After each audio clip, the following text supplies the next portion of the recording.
Ghost in the Night with Phil Sams.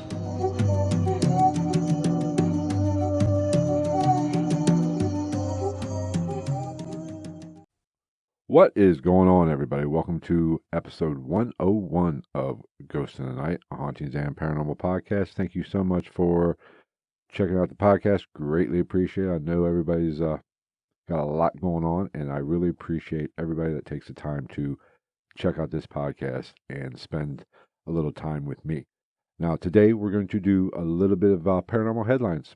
They're fun little topics that I come across on the good old internet, and I think they're worth sharing. I mean, we need to lighten up here a little bit and have a good time with everything that is going on in the world. I know it's a stressful time for everybody with the craziness that is 2020. So let's have a little fun with paranormal headlines and see what we can find on the internet. The first one I want to cover is we're going to go down the UFO rabbit hole a little bit. And a lot of people see UFOs. There's a lot of things in the night sky that people don't normally see, or they don't really understand what they're seeing. So there's a lot of misidentification, and that plays a big role in looking for UFOs or UAPs or whatever they're called now. So the first headline is from a TV station, I believe, or the TV station website, Fox 9 KMSP. I believe it's out of Minnesota. Yeah, it's out of Minnesota. And the headline reads, "The truth is out there. UFO sightings are up this year." Which, before I get into the article, that does not surprise me, especially with, the COVID that's going on, the people quarantined or not going out as much. I would expect more people to be trying to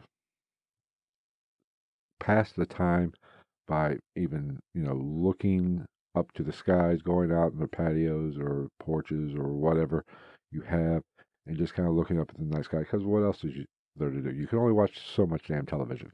So, are sightings up this year? Just like paranormal, I kind of would expect people would be more likely to encounter some stuff paranormal wise, just for the mere fact that they're home, they're frustrated, and they not necessarily are looking for it, but the frustration level, the mental state could lead to more paranormal activity, just like the UFO sightings, trying to pass the time. So, are sightings up? Well, apparently in Minnesota, they are. So, there has been, according to this TV station, there has been an increase, a significant increase, we'll say, using big words, in UFO sightings this year, both in the Minnesota area or the state of Minnesota and also across the nation, which they don't back it up in the article according to the national level, but they do say they are up there in the state of Minnesota.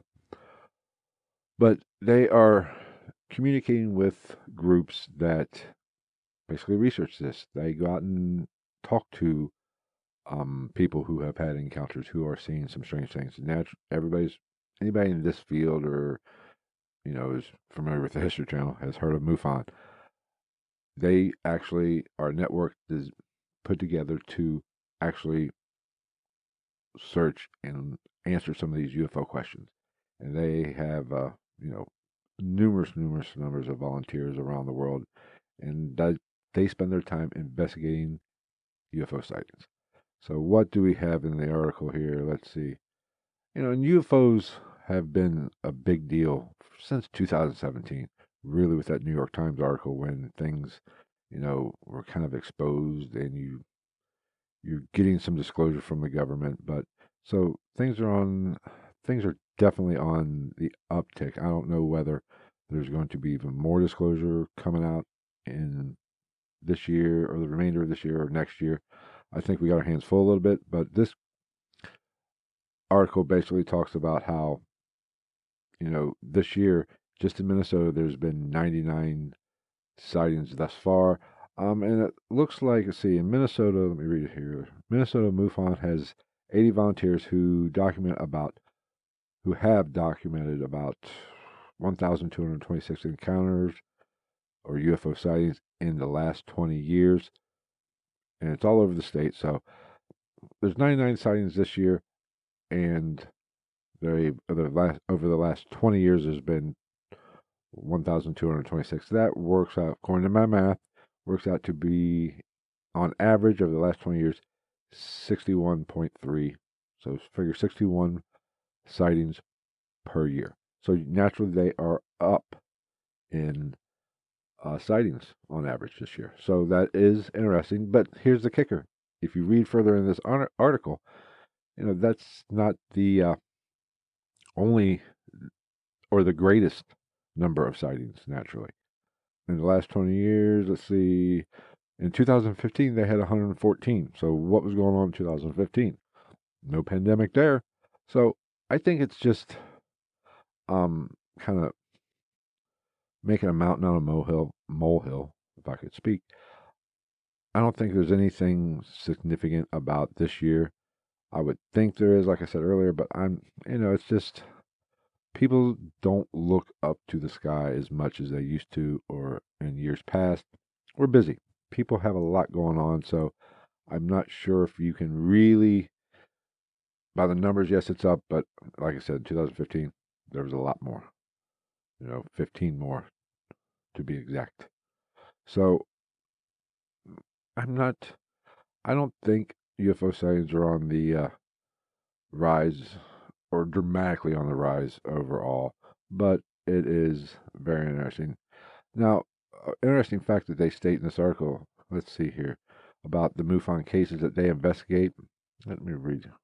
Only 6% of the MUFON cases turn out to be a hoax or to be hoaxes, but have perfectly logical explanations. So, 6% of, so that naturally, if it's a hoax, it has a perfectly logical explanation, I would think. It's called a hoax. Somebody's hoaxing it. That is logical. I don't know if they're trying to say that only 6%, maybe I'm just ignorant and can't read, but I don't know if they're saying only 6% are actually possible UFO sightings that can't be documented, or 94% are. That's interesting. So let's see if read the case files. I think that's about. Now here's a thing. Let's see. Is quarantine to blame? Let's see.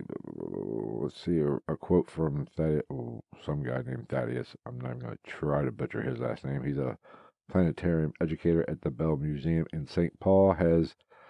He has an explanation for the increase in UFO sightings. Let's see what he says here. Sorry to say, I don't think it's aliens, he told the Fox 9 investigator. The most solid answer is, for the last few months we've been stuck at home. We've been spending more time outside, so we're seeing things you don't see if you're stuck inside an office all day. If you're stuck in an office all day. Thank you, Captain Freaking Obvious. If you're stuck inside an office, unless you got a sunroof or just a glass ceiling, but you're busy at work. So that's just that's really a redundant statement. I don't know why we had to include that in the article. Whatever. Let's see here. Thanks to the Hubble telescope, what people already know is what's up there is more wondrous and mysterious than mere flying saucers and infinitely expanding universe of black holes and dark energy. There are more than 400 billion stars in our own galactic neighborhood, the Milky Way, and the Earth is at the edge of a long spiral. Okay, thank you for the astronomy lesson. We all know that. Or anybody that took science in high school, took astronomy in high school knows that. You don't have to be a professor or have a PhD in astronomy to figure that. If you've watched the History Channel, you know this crap. UFOs are a part of the narrative, a stab in the dark at a fundamental question that could unite humanity. Are we all really alone? Let's see here. Damn pop-ups. This is how we explain more, learn more. We start with the crazy ideas and we test them. All right, yeah, okay. You know, I don't think it's a crazy. This isn't the problem with UFOs and extraterrestrial life. I don't think it's a crazy idea to think this. If the universe is what it is, it's infinite. We are just one little speck in the universe, our galaxy, upon billions of galaxies. It's an old-ass universe. We know through science that the Earth's pretty old. We know how long we've been here. Now, I'm not going to get into a religious debate about the age of the Earth, whatever. I don't want to cross that bridge or open up that can of worms with anybody. Whatever you believe, you believe. But for sake of argument, if this is what they think, or this, let's just pretend, what science and astronomy, the physicists tell us is true, is how it really is. We are just mere newborns in the universe. So there are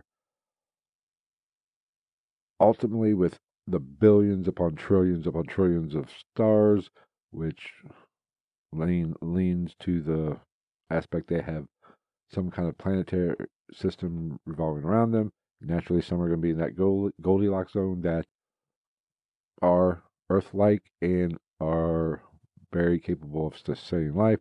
They are much older than us if they have survived this long or whatever. So they are billions of years older than us. Naturally, the technology, look how fast we've, expanded our technology in the past 20 years, 30 years. I'm 47, soon to be 48 years old. I remember when there was no cell phones. I remember when there was no PlayStations, no Nintendos, when you had 3 fuzzy channels before cable. I remember all this. I was probably 20, 92-ish, 93-ish before I got my first cell phone. Now, 7-year-olds have cell phones. I remember what life was like. And that's not that long ago. 15, 25, or I say, figure 30 years is not that long, especially as you get older. Time flies when you're having fun. So we've made leaps and bounds in 30 years, and every year technology just magnifies and it gets better and better. So if you are a civilization that is billions of years old, and you have managed not to destroy yourselves, or you know you've survived billions of years, your technology has to be, you figured some shit out. So I think it's very possible that there is life that has, or there are extraterrestrials that have visited us at some point. That's very possible. I've never seen one. I don't know. It's not out of the realm of my possibility. I'm not discounting it. Do I think it's an everyday occurrence? Absolutely not. But it's okay. It's possible. Just by the sheer numbers, there's definitely life out there. If the universe is what they say it is, there has to be. It's a, it's impossible that we are the only life in the universe. So the question is, are they visiting us? Maybe, maybe not. I don't know. I think it's more, my personal opinion is very possible, but I think I think it's more dimensional, honestly, when we talk UFOs and some of these beings that people have, like little gray aliens or whatever. I think it's more dimensional. I think it's very possible that that is the reasoning for these sightings. I think that's just as possible as a spaceship jumping through a wormhole from a planet that is, or a solar system that is 100 million light years away from us, coming to visit us. I think that is more likely that these things are dimensional and there are many dimensions, and they are visiting us through that way. If I had to take a guess, I don't know. But getting back to the subject at hand, are things on the rise? I think it's fascinating that, you hear the argument that, or the counter argument for extraterrestrial life or these UFO sightings is that everybody's got a smartphone, everybody's got basically a really, really good freaking camera in their pocket at all times. Why don't we have better footage. Why don't people catch these UFOs when they see them? That is, I mean, I can't argue point. That's a rational way of thinking. Why aren't there better footage? It's always grainy. It's always, you can't make it out. I know distance and speed and shutter speed and all that shit does play a role in it, but I would think with everybody having a camera in their hand at all times, basically, if you, these kids, they love their freaking selfies. God, I sound like my grandfather. Wow, that's horrible. But I think that's a rational explanation. That's a rational question that should be asked. So I don't know what the answer is. It's pretty interesting. Let's jump to the next one. Let's see here. Let's see if I can find it. Hold on. I need to save this stuff a little bit better. Alrighty, let's see. Let's dive into the paranormal and ghost and all that happy stuff, because that's basically what this podcast is really. Or this, I shouldn't say it's always about ghosts. I think UFOs and cryptids and all that are very important when it comes to the paranormal, because these are things we can't understand. Okay, let's see. This is from another news or TV station, Local 12. I believe they're in Oklahoma. Yes, they are in Oklahoma. And the headline reads, this is from, Local 12, from Kevin Severn on Wednesday, today. Sweet, I'm up to date. It says, paranormal investigators capture ghostly activity at burger joint. Burger joint, I like it. Okay, let's see. In Oklahoma, do you believe in ghosts? I'll just go ahead and read most of this article. Sooner Paranormal paid a visit and captured a few spooky videos in the process. Cameras were placed inside the restaurant overnight and caught the lights flickering on and off. Let's see, multiple orbs were captured on security cameras placed in the back room. Now they do. I'll leave links to these articles in the show note page of this episode, so you can take a look at some of these videos. I've looked at most of them, but let's see here. Another video captures a bizarre strand floating in front of a camera in the dining room, followed by a growl. Okay. Let's see here. According to the Sooner Paranormal, multiple conversations and voices were recorded. Some of these recordings included Ethel, I can leave, I told you not to whisper, Duke was here, and we're dead. Very interesting. Huh. That's weird. It started playing, and I did not click on that video. Oh my, I have a ghost in the computer. Okay, let's see. Where was I? Another video captured strands floating in front of a camera in the dining room, followed by a growl. You have to love the growls. Okay, now I watched this video, this particular one, because, I enjoy watching these types, especially when they say strange floating, or bizarre floating, something strand or something floating in front of a camera. That's more interesting to me than orbs. I don't think orbs are so, orbs are what they are. Most of the time, 90% of the time, there's an explanation for it. They're dust or something to that effect. So I don't really get too worked up or too excited when it comes to these orbs. I mean, it's very possible there could be some kind of spirit manifestation, or talking about dimensions. That is kind of a byproduct of dimensional travel, maybe. I don't know. I'm not a physicist. But that is, it's just, I just stay away from it. I've done past episodes when it comes to these type of orbs, essentially. I mean, they are what they are, and I'm not a big orb guy. I mean, I think there's much better things to look at and investigate that will help move us a little bit more forward and give us more clear answers, or at least as clear answers as we can get when it comes to the paranormal. But like in the light flickering. That's electrical.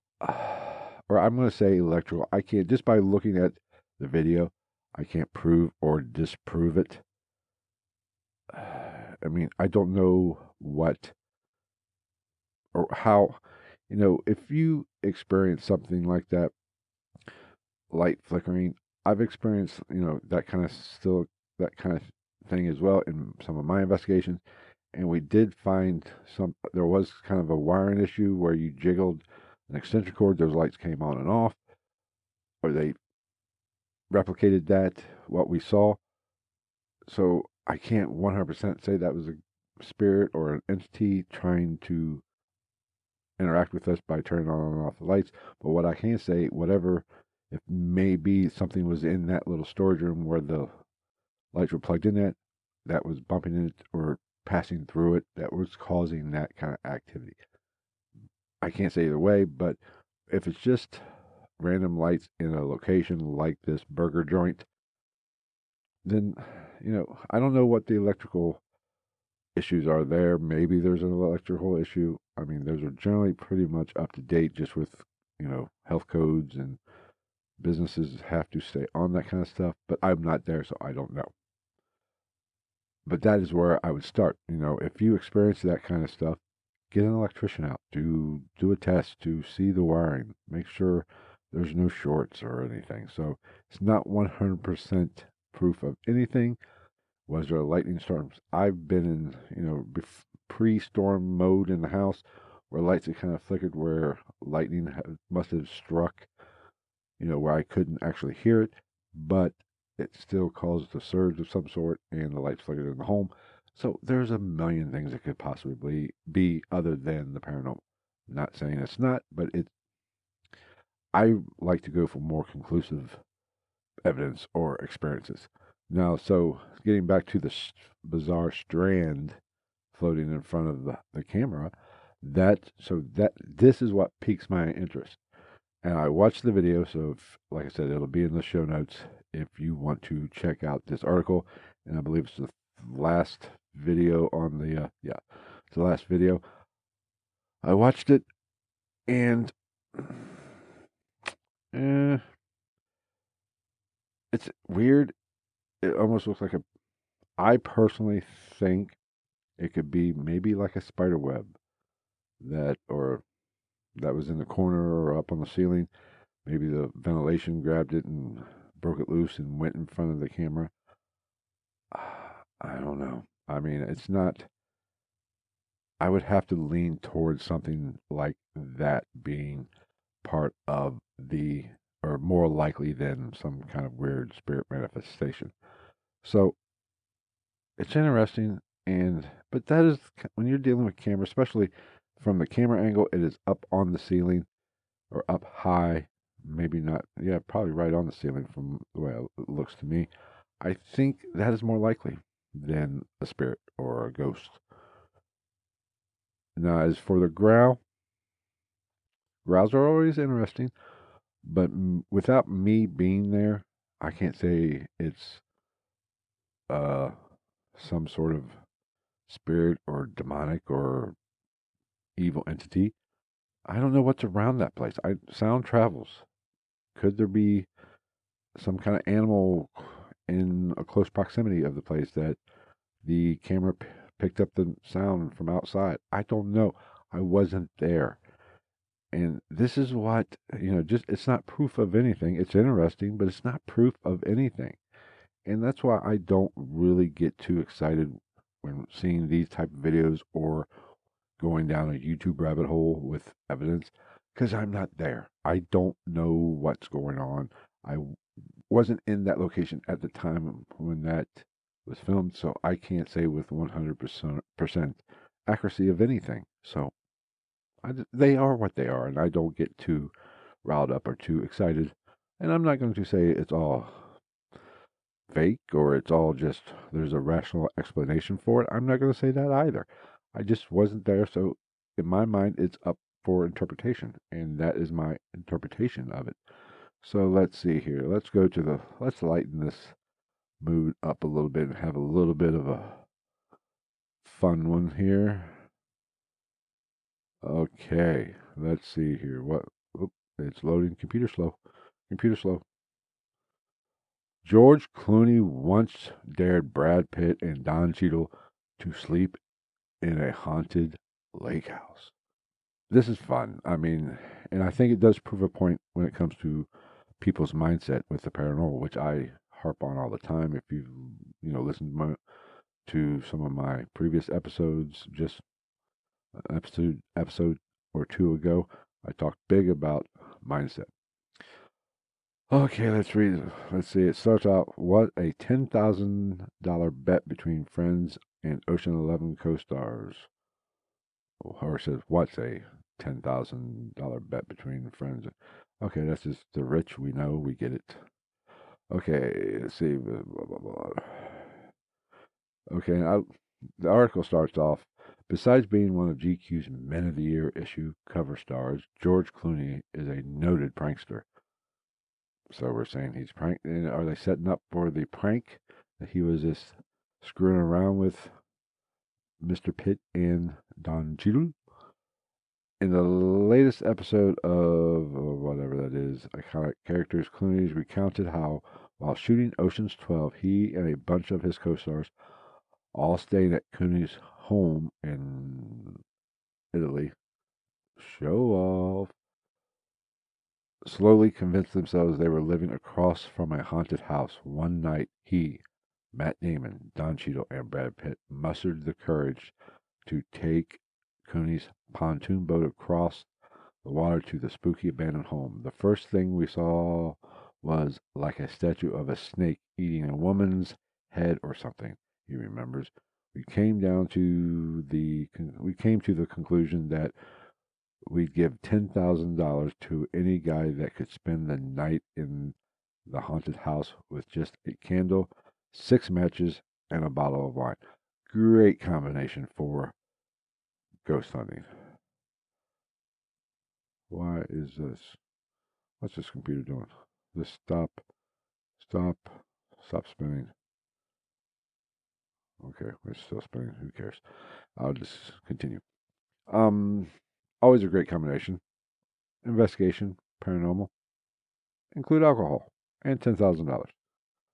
It's a party. I'm up for it. Okay, Cheadle and Pitt took the bet.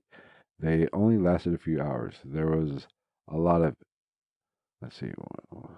Where am I? I lost my place because this damn computer. Oh, they had a wonderful time.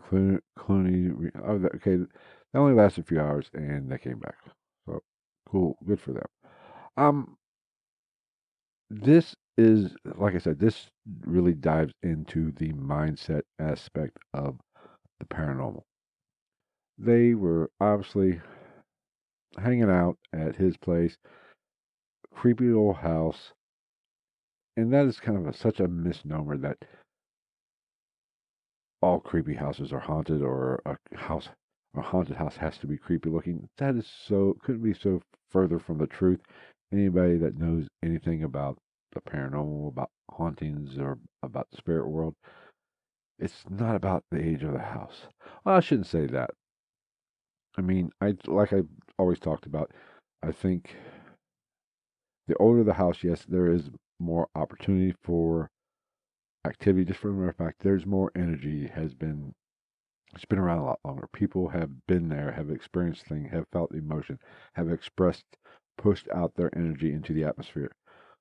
So naturally, there's more residual type energy there. They have a longer history just because they're older. But it doesn't have to be the fact. The land itself can't have that same kind of energy. So you can have new construction sitting on land that is really charged with energy that could lead to paranormal activity. So it's such a it just leads to the whole creepy spooky house. This leads to you know legend, to great storytelling, because it paints a picture in our house. It gets our emotions going. It gets our fear going. I don't think it does justice for the paranormal, and it's not a guarantee. So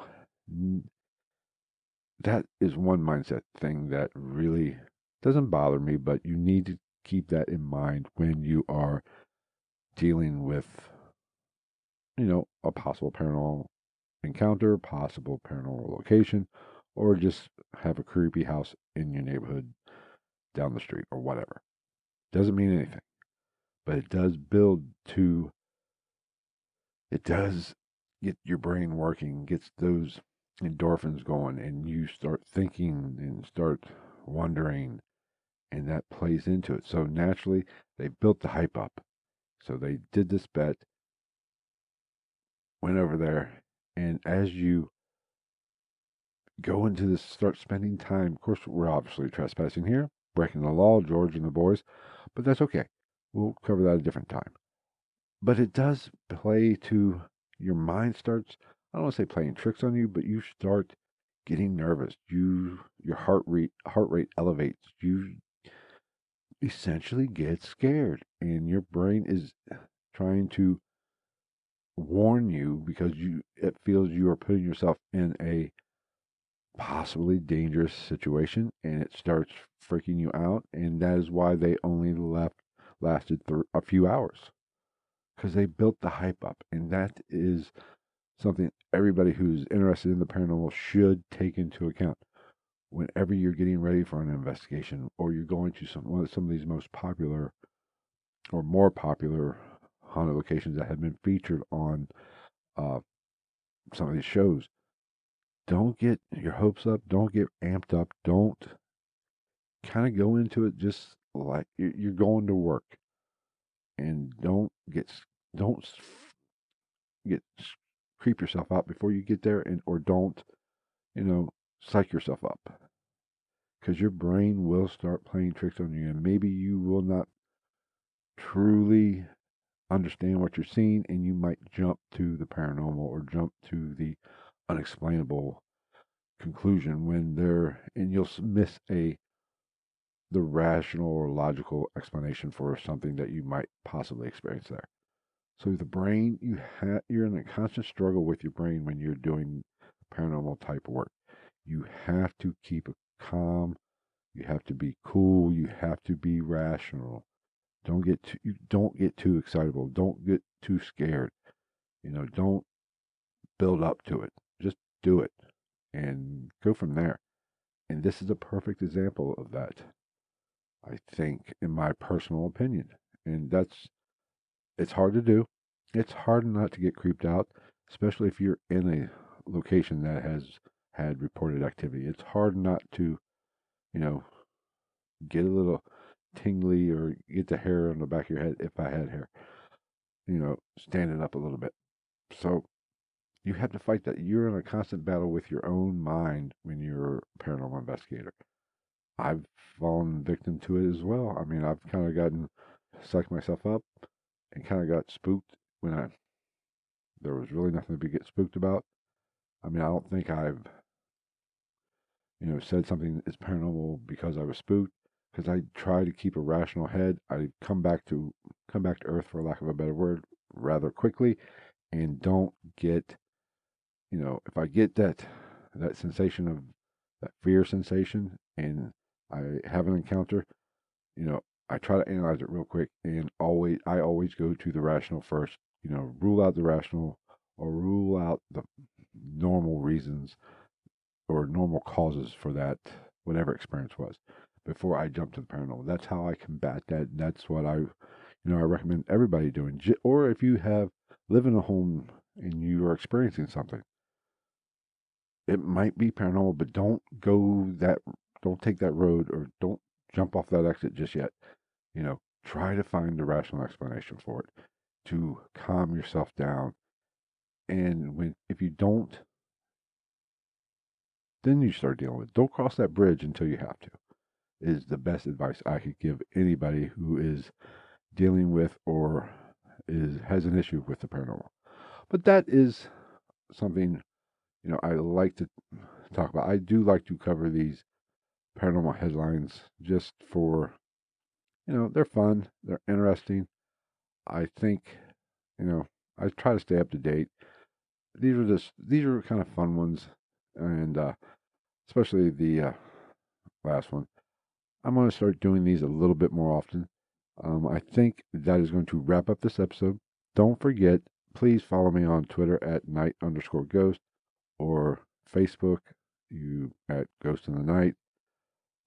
We do a live show on Sundays. If you'd like to attend and get early access to the those episodes, because those do get released on the podcast feed. I just released one yesterday from last Sunday, and this will probably come out. I'm recording this Wednesday. This will probably come out Thursday, Friday, probably somewhere around there, or whenever I get my happy ass ready to do it. But if you want to join me on Facebook, be sure to follow, be sure to like, and you can visit the live stream and watch an episode or get early access to the episode. That is basically what those do. It's every Sunday, roughly around 7:30, 8 o'clock, somewhere between 7 and 8 o'clock. I'd like to do it at 7, but sometimes it gets pushed to 8 because life gets in the way. What else? If you want to support the podcast, be sure to go to patreon.com/ghost, or I'm sorry, GITM podcast. Great way to support the program. All the videos are there. If you don't like YouTube, if you do like YouTube, Ghost in the Night, be sure to subscribe, like, and all that happy stuff. But if you don't like YouTube, head on over to Patreon. And it's great, like I said, a great way to support the podcast. I appreciate any support that you give. If you enjoy watching or listening or watching, however you take it in, and you want to support me, that's the best way to do it, because this shit ain't free. But I enjoy doing it. No matter what, send me an email. Let me know what you think about the podcast. If you have a story you want to tell, or you have an encounter, whether it be UFO, whether it be supernatural, whether it be a ghost, or you have you've heard a story or whatever, let me know. Send me your story. I might share it on the a future podcast episode. I would greatly appreciate it. Or if you want to be on the show and share your story, that can be probably arranged. I do have a few things I want to talk about in upcoming episodes. I do have a part 3 of the how to investigate the paranormal. It's going to be based on paranormal equipment. We've all seen the shows, and we all know they use a wide array of paranormal equipment. I think those need to be explained a little bit and what they're the best, how they should be used. And I also want to get into a little bit of some techniques and some do's and don'ts of paranormal investigating in that episode. So be on the lookout for that. Maybe next week I'll put that out. Haven't recorded it yet. I'm still working on everything when it comes to that episode. But there's some other topics I want to cover. I want to get into astrology, or not get into astrology. I want to do an episode on astrology. I am completely ignorant when it comes to astrology, other than I know it has something to do with the stars. So if you know anybody that wants to educate me on that, be sure to send me an email at gitmpodcast@gmail.com, or hit me up on Twitter, handles night_ghost. If you are an expert in astrology and you want to educate me on the role it plays in the paranormal or just our lives in general, I would greatly appreciate it. I mean, I'm going to do my own research, but if you want to help me out, I would greatly appreciate it. And also meditation. There's something to meditation and the mindset. Because I've talked a lot about mindset, like this episode a little bit and the previous episode. I think our brain or our mind is very powerful, and it is capable of a lot more than what we think it is or what we tap into. And I think meditation is kind of that bridge, possibly. I don't know. And this is just me speculating here. I think the mind is the bridge between us, our consciousness, and that other realm, which could be what we consider the spirit world. Now, whether it's just people that have died and the non-living, or the demons, or beings or entities that never took human form, I think I think the brain is our key, or plays a role in getting us to that dimension or that realm. And I think it's very possible that meditation, getting in a certain state, can actually get us there. So I really want to dive into that in the next couple of weeks and hopefully do an episode on it, because I think that is fascinating. And I talked about doing an experiment of, maybe some removing the senses and just focusing in and seeing where that leads psychically, or interacting with, some other entity. I'm working on that experiment, and I'll be on the lookout for more, updates on that. Follow me on Twitter, and you should get some of that stuff, or look for the episode when I do it. I might even do it live. Don't know. Probably not, but we'll see what happens.